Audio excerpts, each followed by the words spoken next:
Otto? Well, what are you doing here? Otto told Dogi about the events that had led him here. Oh, okay, I get it then. My master filled me in on some stories, and I figured we needed to get that statue before McGuire could get his hands on it.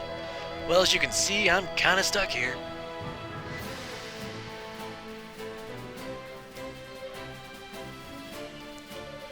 I've searched everywhere else, so I figured the statue has got to be somewhere in this direction. But wouldn't you know it, you have to be able to fly to get all the way over there. There's gotta be some way. Twirl. Nice going, Otto. There's no way I'd be able to manage that. Guess I'm going to have to leave the search for the statue up to you. Oh, by the way, I meant to give you this. Earth Spirit Bracelet was obtained. This allows you to slam through things. I ran across that while I was searching around here. I noticed that it looked like the bracelets you were using, so I figured it might come in handy.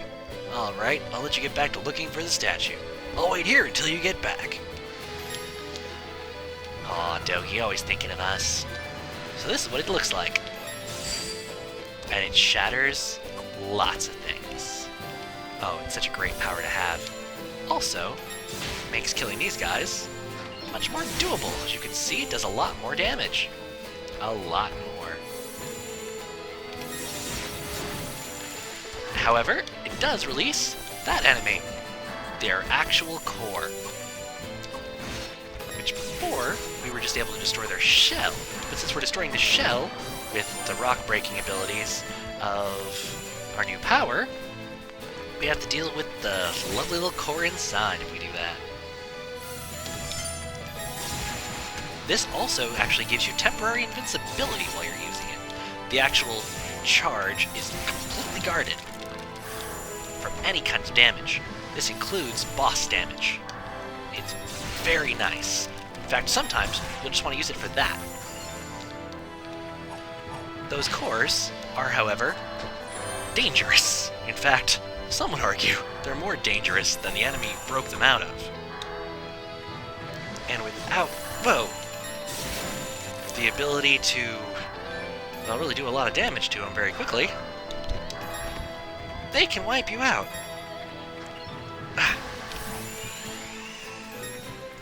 Wish the other powers all had a little bit of a heal to them, or rather, invincibility.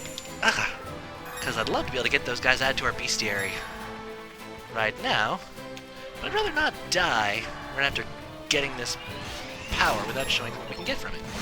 There we go. Alright, just get that gold, find a suitable place to hide right here, and we'll do that bio. Ilba's core. Ilba's true form, seen when the rock armor is destroyed. It is exceptionally weak, but it does drift through the air and fire projectiles. It can be defeated by either sword or magic. Whoa! That was close. Alright, so yeah, you've seen what that can do. Since we don't have the ability to charge it, it's not as powerful as it can be, which actually means it's kind of in its low state right now, the nadir of its existence. But it only gets better from there, as all of our other powers have. So, no worries about that.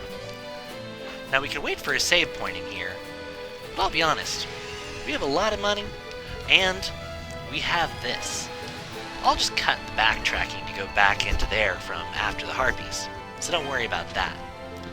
But for now, we're going to take a little bit of a hop back to Redmond Town. Graceful, huh? We're just going to take a quick little jaunty jog over in this direction. Because we can do a little bit more for Hugo now. Mr. Adol, are those really burn leaves? Hey, would you give them to me? If I had those, I could cure the Pickards. Really? Alright, thanks, Mr. Adol. Yeah, this should do the trick. Thank you. I'm sure these will be able to help them. Oh yeah, this is important to me, so I'm giving it to you, Mr. Adol. We got a Cottle Elixir. Now, let me feed these burn leaves to the Pickards.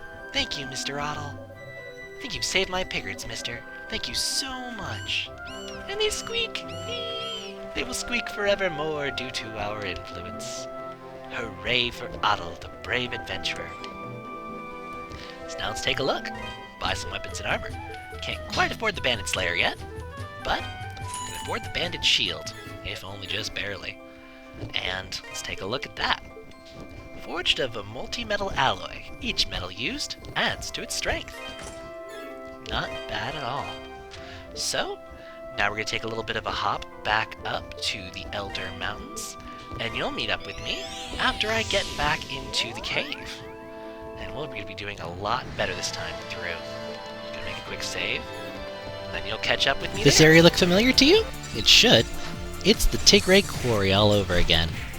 Just watch these guys. Try as they might, they really can't hurt me more than 1 damage. Really, it's kind of funny, watch.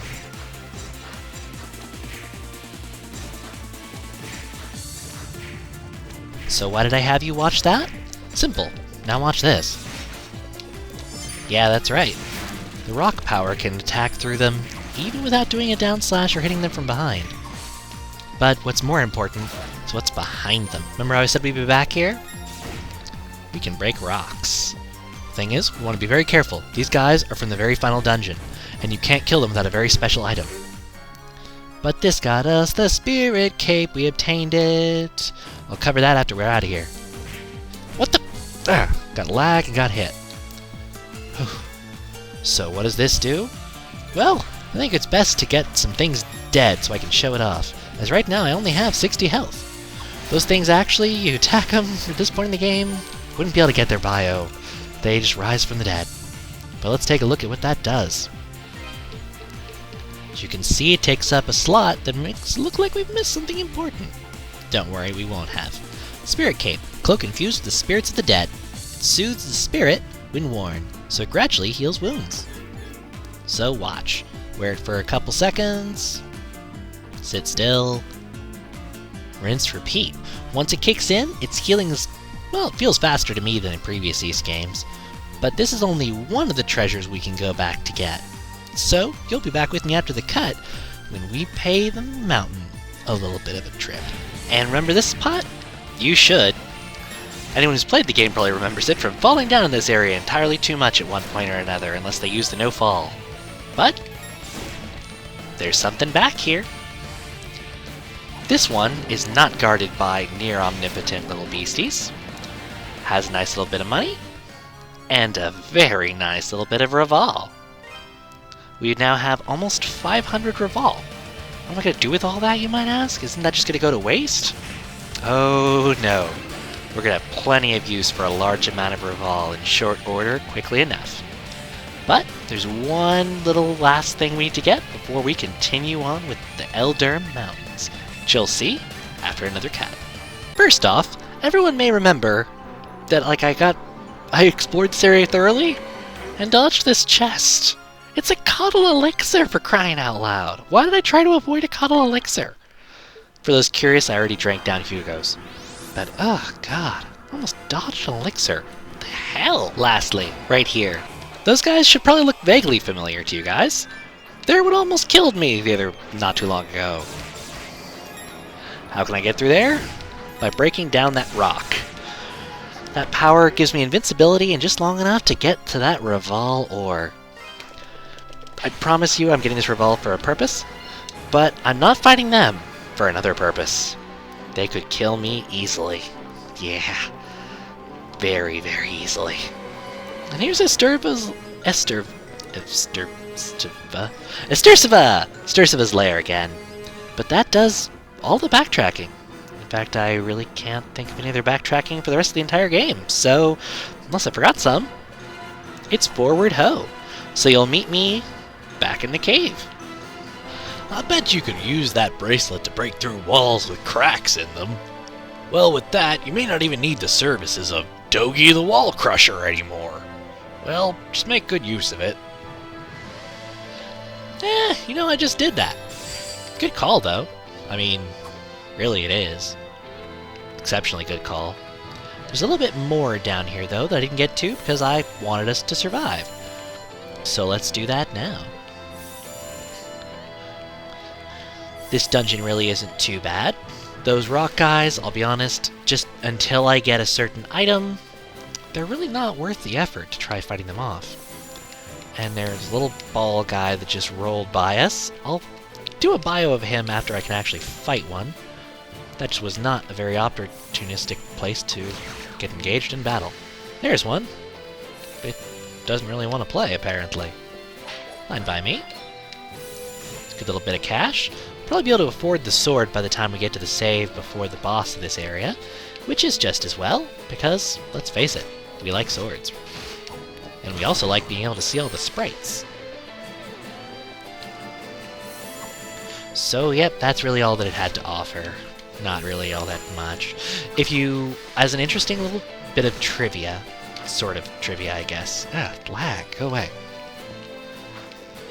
That doesn't clear up. Oh, there we go. I think it's gone now. It's an interesting little bit of trivia. If you don't actually talk to Mayor Edgar at all about the plot, when you get to Leggedy, Leggedy doesn't show up. Delarn doesn't show up. You just appear before nothing.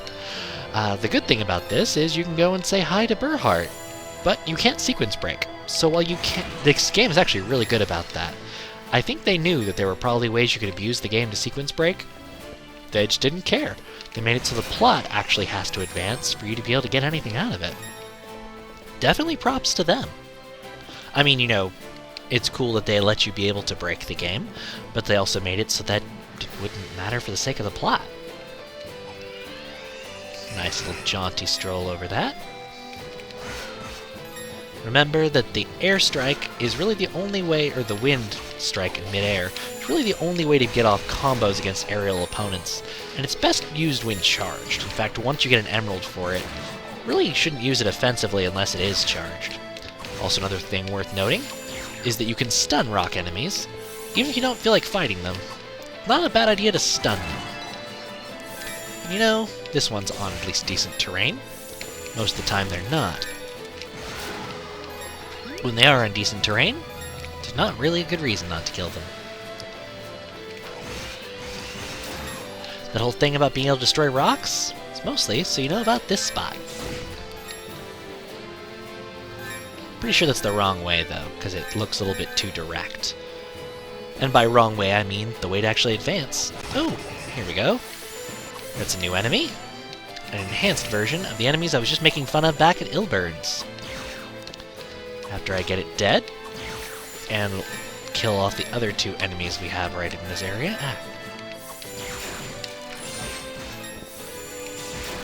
Then I will be sure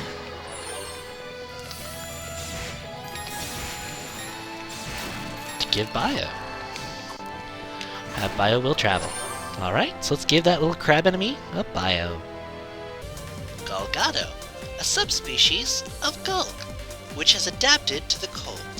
They attack by spitting acidic bubbles from their mouths. Attacks to the front may be ineffective, but a strike to the back will surely succeed. Or a good rock breaker. Yep, definitely yummy crabs. Ah, here we go. We got a topaz, we got a toepaz. This means we can charge up. The thing about the charge is that it also enables you to do a quick one afterwards, so blast, blast. Also looks vaguely electric, which is amusing since it was an electric power in E6, the yellow spell.